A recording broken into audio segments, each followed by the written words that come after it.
नमस्कार। आकाशवाणी के समाचार सेवा प्रभाग की प्रस्तुति न्यू इंडिया समाचार में हार्दिक स्वागत अभिनंदन है। दोस्तों, मैं हूं मुनीश शर्मा और साथ में मैं हूं विनीता ठाकुर।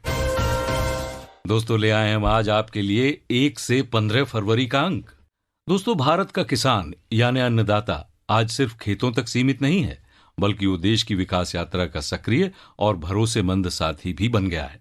विकसित भारत में सहयात्री बने किसान परिवारों ने न सिर्फ देश बल्कि जरूरत पड़ने पर विश्व का भरण पोषण किया है। आज भारत विश्व में चावल, दलहन और दूध समेत कई कृषि उत्पादों का सबसे बड़ा उत्पादक है। इसके पीछे वर्षों की निरंतर मेहनत, नीतियों को लेकर स्पष्ट दिशा और प्रधानमंत्री नरेंद्र मोदी के दूरदर्शी नेतृत्व का योगदान है, जिसने भारतीय कृषि की संभावनाओं को नए आयाम दिए। बीज से लेकर बाजार तक के सफर में भारत ने वैश्विक संकटों, महामारियों और आपदाओं जैसी चुनौतियों का सामना करते हुए भी अपनी उत्पादन क्षमता में लगातार वृद्धि दर्ज की और पिछले 11 वर्षों में कृषि क्षेत्र में जिस तरह से समग्र दृष्टिकोण अपनाया गया है, उसने किसान को व्यवस्था के केंद्र में लाकर खड़ा कर दिया है। आज किसानों के लिए उच्च गुणवत्ता वाले बीजों की उपलब्धता सुनिश्चित की जा रही है। आर्थिक सहयोग के लिए प्रधानमंत्री किसान सम्मान निधि योजना के माध्यम से नियमित सहायता पहुंचाई जा रही है, जिससे छोटे और सीमांत किसानों को भी संबल मिल सके। प्रधानमंत्री फसल बीमा योजना किसानों की सुरक्षा कवच बनी है। कृषि अवसंरचना निधि से कृषि इंफ्रा को मजबूती मिल रही है। डिजिटल माध्यमों और राष्ट्रीय कृषि बाजार जैसी पहल ने किसानों को पारदर्शी और व्यापक बाजार से जोड़ा है।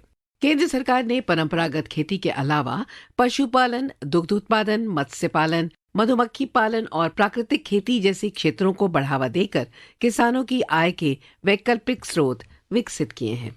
विकसित भारत का सपना तभी साकार हो सकता है जब कृषि सशक्त और किसान समृद्ध हो। अन्नदाता की मेहनत, नीति की स्पष्टता और तकनीक के समन्वय से आज भारतीय कृषि एक नए आत्मविश्वास के साथ आगे बढ़ रही है।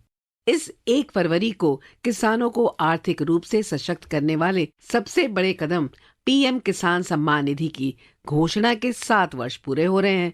इसी संदर्भ में कृषि व किसान कल्याण की 11 वर्ष की परिवर्तनकारी यात्रा ही हमारे इस बार के अंक की आवरण कथा बनी है। आरती लिए तू किसे ढूंढता है मूर्ख, मंदिरों, राजप्रासादों, तहखानों में देवता कहीं सड़कों पर गिट्टी तोड़ रहे, देवता मिलेंगे खेतों में, खलिहानों में। कविवर रामधारी सिंह दिनकर की ये पंक्तियां किसानों के जीवन के महत्व को सटीक बनाती हैं। सरदार वल्लभ भाई पटेल ने कहा था, इस धरती पर अगर किसी को सीना तान कर चलने का हक है तो वो धन धान्य पैदा करने वाले किसान को है। कृषिर धन्या कृषिर मेध्या जंतु नाम जीवनम कृषि। ये श्लोक कृषि के महत्व को दर्शाता है। इसका अर्थ है कि कृषि धन्य है, कृषि पवित्र है और कृषि ही प्राणियों का जीवन है। ये हमें बताता है कि कृषि न केवल मनुष्यों के लिए बल्कि सभी जीवित प्राणियों के लिए भी आवश्यक है। जय जवान जय किसान का नारा हमें बताता है कि किसान राष्ट्र का मौन योद्धा होता है, यानी युद्ध भूमि में दिखाई देने वाला सैनिक जितना महत्वपूर्ण है, उतना ही महत्वपूर्ण वो किसान है जो खेतों में पसीना बहाता है और रसद पहुंचाता है। युद्ध के समय किसान की भूमिका और बढ़ जाती है, क्योंकि उसी के द्वारा पहुंचाया गया भोजन सैनिकों का मनोबल, उनकी शक्ति और धैर्य को बनाए रखता है। ये सुभाषित, श्लोक, कविता उदाहरण बताते हैं कि कृषि और किसान एक राष्ट्र के लिए कितना महत्वपूर्ण है। ये बताता है कि किसान केवल अन्नदाता नहीं बल्कि राष्ट्र की रीढ़ है, जो शांति और युद्ध दोनों का आधार है। देश केवल तलवार से नहीं, हल से भी बचता है। जो खेत में अन्न उगाता है वही युद्ध जीतने की नींव रखता है। सैनिक और किसान दोनों राष्ट्र के रक्षक है। यही सोच नए भारत के कृषि व किसान कल्याण का आधार है। इसलिए केंद्र सरकार किसानों के हित को सर्वोपरि रखते हुए दिन रात काम कर रही है। आज बीज से बाजार तक केंद्र सरकार किसानों के साथ खड़ी है। खेती और किसानी सदैव प्रधानमंत्री नरेंद्र मोदी के नेतृत्व में भारत की विकास यात्रा का एक प्रमुख हिस्सा रही है। भारत का किसान अब भारत की विकास यात्रा का सहभागी बन चुका है। विकसित भारत के लिए भारत की कृषि को भी विकसित होना है। इसके लिए जरूरी विषयों पर केंद्र सरकार का लगातार फोकस है, जैसे किसानों को अपनी फसल का सही दाम कैसे मिले, कृषि से जुड़ी अर्थव्यवस्था कैसे मजबूत हो, देश की आवश्यकता के अनुरूप कैसी फसलें पैदा हों, कैसे भारत अपनी जरूरत के साथ ही दुनिया की भी जरूरत पूरी करे, दुनिया का फूड बास्केट कैसे बने, कैसे जलवायु परिवर्तन की चुनौती से निपटें, कैसे कम पानी में अधिक अनाज उत्पादन करें, कैसे भूमि को खतरनाक रसायनों से बचाया जाए, कैसे खेती को आधुनिक बनाया जाए, विज्ञान और टेक्नोलॉजी खेत तक कैसे पहुंचे, ऐसे अनेक विषयों पर बीते 11 वर्षों में केंद्र सरकार ने काम किया है, ताकि भारत की खेती को विकसित भारत का प्रमुख आधार बनाया जा सके। भारत में लगभग 68% आबादी ग्रामीण क्षेत्रों में निवास करती है और उनकी आजीविका या तो पूर्ण रूप से कृषि पर निर्भर है अथवा कृषि से जुड़े अन्य क्षेत्रों से संबद्ध है। खेती और किसानी हमेशा से हमारी विकास यात्रा का एक प्रमुख हिस्सा रही है। बहुत जरूरी होता है कि बदलते समय के साथ खेती किसानी को सरकार का सहयोग मिलता रहे, लेकिन दुर्भाग्य से आजादी के तत्काल बाद कृषि क्षेत्र पर उतना ध्यान नहीं दिया गया जितना जरूरी था। कृषि को लेकर स्पष्ट विजन का अभाव दिखता है। खेती से जुड़े अलग अलग सरकारी विभाग भी अपने अपने तरीके से काम करते थे। इस वजह से भारत की कृषि व्यवस्था को गति नहीं मिल पा रही थी। ऐसे में कृषि क्षेत्र में चरणबद्ध तरीके से सुधार की पहल 2014 में प्रधानमंत्री नरेंद्र मोदी के नेतृत्व में आरंभ हुई। किसानों का सशक्तिकरण और उनके आय में वृद्धि करना पहली प्राथमिकता बनी। बीते 11 वर्षों में ऐतिहासिक सुधारों की एक ऐसी नींव रखी गई है जिस पर अमृत काल में नए भारत की इमारत खड़ी होना प्रारंभ हो गई है। इन्हीं सुधारों में कृषि एक महत्वपूर्ण क्षेत्र रहा है।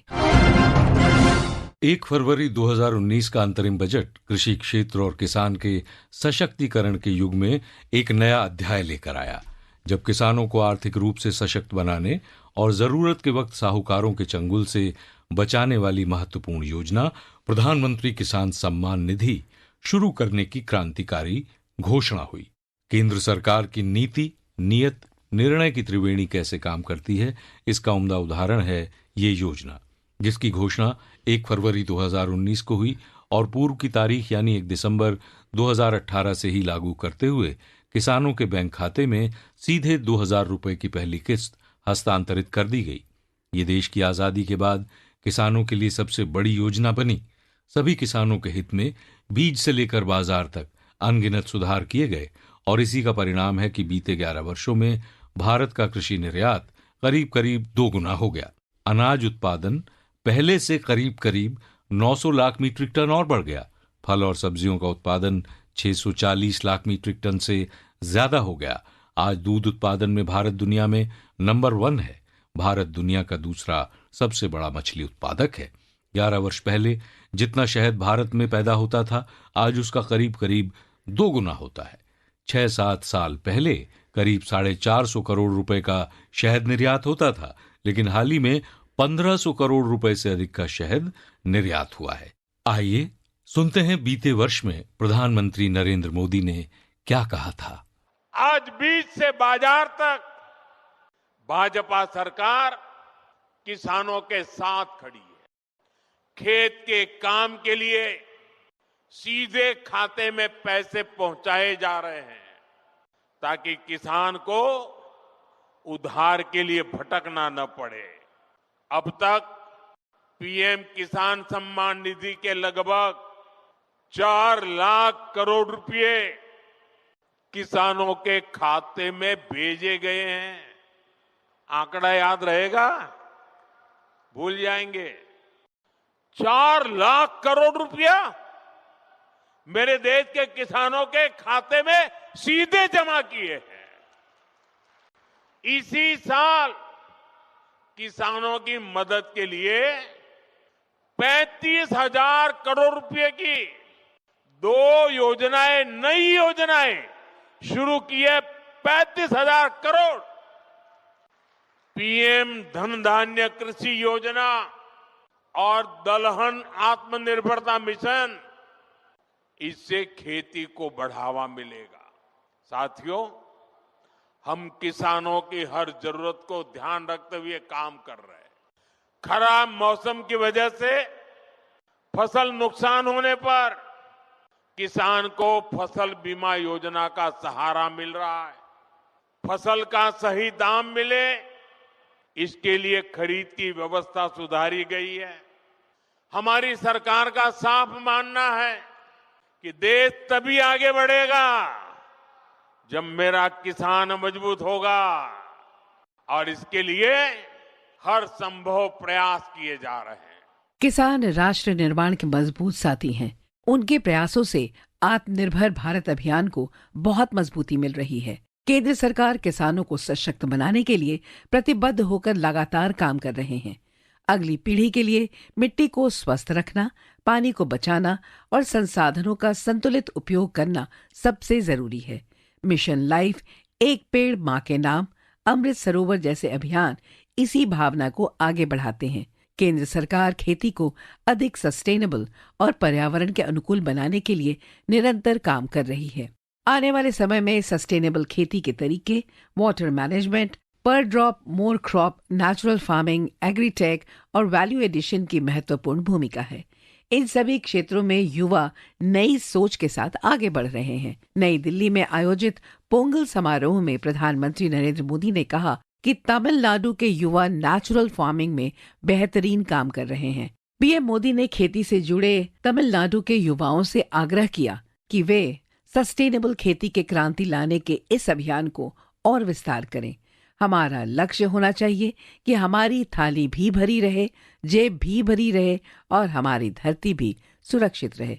श्रोताओं, अपनी आवरण कथा पर चर्चा को कल आगे बढ़ाएंगे। दोस्तों, संपूर्ण जीवन का आधार सर्वजन हिताय सर्वजन सुखाय के सिद्धांत को बनाने वाले पंडित दीनदयाल उपाध्याय का जन्म 25 सितंबर 1916 को हुआ और निधन 11 फरवरी 1968 को हुआ। उनके विचार और कर्तव्य निष्ठा से भारतीय राजनीति में अद्वितीय आदर्श स्थापित हुए। उनका एकात्म मानववाद का दर्शन भारत ही नहीं बल्कि दुनिया की समस्याओं के समाधान में भी सक्षम है। उन्होंने अंत्योदय का सपना देखा। वे मानते थे कि भारत की प्रगति का पैमाना अंतिम पंक्ति में खड़े अंतिम व्यक्ति के चेहरे की मुस्कान से मापा जाएगा। प्रधानमंत्री नरेंद्र मोदी ने इस अंत्योदय को संतुष्टिकरण का विस्तार दिया। पंक्ति में खड़े अंतिम व्यक्ति तक पहुंचने का प्रयास और पंडित दीनदयाल उपाध्याय के विजन के साथ बीते 11 वर्षों से न्याय हो रहा है। 11 फरवरी पंडित दीनदयाल उपाध्याय की पुण्य स्मृति पर पत्रिका के इनसाइड कवर पर कृतज्ञ राष्ट्र का नमन शामिल है। इसके साथ ही 77वें गणतंत्र दिवस की झलकियां भी इस अंक में शामिल हैं। 77वां गणतंत्र दिवस भारतीय लोकतंत्र की परिपक्वता, संवैधानिक मूल्यों की दृढ़ता और राष्ट्र की प्रगतिशील यात्रा का भव्य उत्सव बनकर सामने आया। कर्तव्य पथ पर आयोजित भव्य परेड ने भारत की सैन्य शक्ति, सांस्कृतिक विविधता और आत्मनिर्भर भारत की झलक को एक साथ प्रस्तुत किया। राष्ट्रपति के अभिवादन से लेकर तीनों सेना की अनुशासित टुकड़ियां, अत्याधुनिक रक्षा प्रणालियों और राज्यों की जीवंत झांकियों तक हर दृश्य राष्ट्र गौरव से ओतप्रोत रहा। पत्रिका में शामिल एक फोटो फीचर में गणतंत्र दिवस के वे अविस्मरणीय क्षण संजोए गए हैं जो भारत की एकता, अखंडता और निरंतर प्रगति की कहानी को जीवंत करते हैं। श्रोताओं, समय की बाध्यता को ध्यान में रखते हुए आज की चर्चा को देते हैं यहीं विराम। इस पाक्षिक पत्रिका की हर प्रति हमारी वेबसाइट पर उपलब्ध है, जिसका पता है newindiasamachaar.pib.gov.in, जहां आप सभी समाचारों को विस्तार से पढ़ सकते हैं, डाउनलोड कर सकते हैं। दोस्तों, डिजिटल और प्रिंट में ये पत्रिका आज देश ही नहीं बल्कि विदेशों में भी अपनी खास पहचान रखती है, जिसका एक्स हैंडल है NISPIB इंडिया। इसके अलावा आप हमें response-nis@pib.gov.in पर ईमेल के जरिए अपने बहुमूल्य सुझाव भेज सकते हैं। आपके सुझावों का रहा करता है हमें हमेशा बड़ी बेताबी से इंतजार। दोस्तों, मैं हूं मुनीश शर्मा और मैं विनीता, आपसे लेते हैं इजाजत। नमस्कार।